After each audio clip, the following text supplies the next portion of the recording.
Si je vous dis chasse aux sorcières, enemies to lovers, royauté et intrigue politique, est-ce que ça vous parle? Moi en tout cas ça m'a parlé parce que j'ai lu et j'ai vraiment bien aimé To Drown a Witch et en plus il y a un chasse-page qui est vraiment trop beau. Au royaume de Gador, les hommes ont pour habitude de noyer les femmes parce qu'ils les soupçonnent de sorcellerie. En effet, dans ce royaume, on est à la recherche d'une sorcière que les hommes du roi cherchent désespérément. Ils veulent absolument la tuer et pour tuer une sorcière, il faut la noyer. Donc dès qu'ils ont un soupçon sur n'importe quelle femme, ils la noient.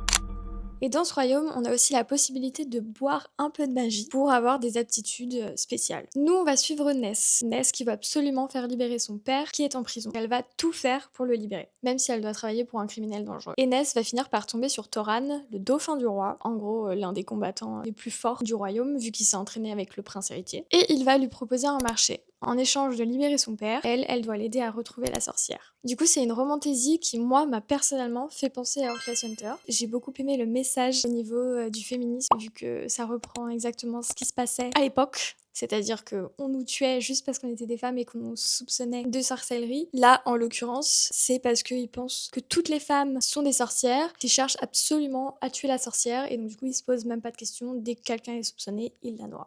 J'ai beaucoup aimé le personnage de Ness, qui m'a vraiment rappelé Rune dans Heartless Hunter. J'ai bien aimé la relation amoureuse, et surtout, j'ai bien aimé que Thoran soit hanté par son ancien amour, et que ce soit pas directement tout beau, tout rose. Point négatif pour moi, c'est que j'ai trouvé ça ultra prévisible, mais ça a quand même fonctionné. Il y a des intrigues politiques, il y a des mystères qui entourent l'histoire, et surtout, je pensais que c'était un stand-alone, mais en fait, pas du tout. C'est le premier tome d'une duologie. Autre point très positif, c'est que ça se lit vraiment tout seul. Mais quand je vous dis tout seul, c'est que je l'ai dévoré en 48 ou 72 heures. Chose qui devient très rare chez moi en ce moment. En bref, je vous le recommande, notamment si vous voulez passer un bon moment, que vous avez besoin d'une lecture addictive et que vous avez bien aimé Heartless Hunter, je pense vraiment qu'il pourrait vous plaire. Bisous!